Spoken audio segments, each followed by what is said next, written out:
రాష్ట్రంలో యువత భవిత కోసమే చంద్రబాబు నాయుడు గారి ప్రభుత్వం పనిచేస్తూ ఉంది.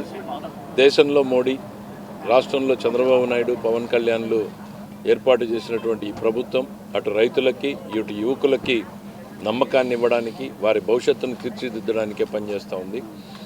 రాష్ట్ర వ్యాప్తంగా ఎంతో ఉత్సాహాన్ని రేకెత్తిస్తున్నటువంటి పార్ట్నర్షిప్ సమ్మిట్, భాగస్వామ్య సమావేశం ఏదైతే విశాఖపట్నంలో జరుగుతూ ఉందో అది ఈ రాష్ట్ర దశను దిశను మార్చేటువంటి కార్యక్రమం.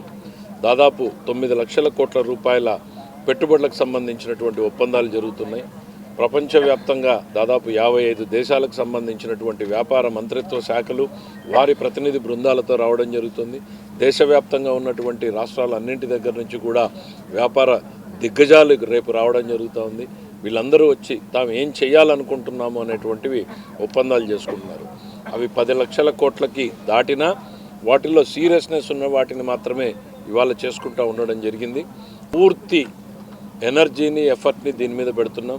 పరిశ్రమల్ని తీసుకురావాలి, పెద్ద ఎత్తున పెట్టుబడులు తీసుకురావాలి, మా పిల్లలకు ఉద్యోగాలు కావాలి, మేమందరం కూడా పనిచేసేది ఉద్యోగాలు కావాలి అన్నటువంటి లక్ష్యంతో పనిచేస్తూ ఉన్నాం. ఇవాళ గూగుల్ సంస్థ విశాఖపట్నంలో వచ్చిందంటే అది ఈ రాష్ట్ర దశను దిశను మార్చేటువంటి మరొక ప్రక్రియ. జగన్మోహన్ రెడ్డి గారు దాన్ని ఏదో చిన్నది చేసి చూపించే ప్రయత్నం చేశారు. అదేదో గోడౌన్లో 4 కంప్యూటర్లు పెడతారు.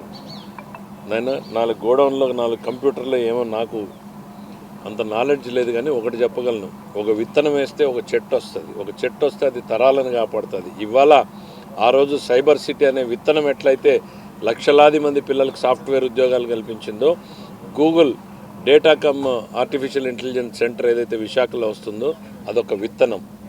అది పెరిగి మరో 3 తరాల పిల్లలకి ఉద్యోగ ఉపాధి అవకాశాలను కల్పిస్తుంది. దయచేసి మీకు ఈ రాష్ట్రం పట్ల, ఈ రాష్ట్రంలో ఉన్నటువంటి పిల్లల పట్ల ప్రేమాభిమానాలు ఉంటే సహకరించండి, లేదంటే మౌనంగా ఉండండి, కానీ విమర్శలు చేసి భయపెట్టేటువంటి ప్రయత్నం చేయొద్దు అని కోరుకుంటున్నాను. Thank you.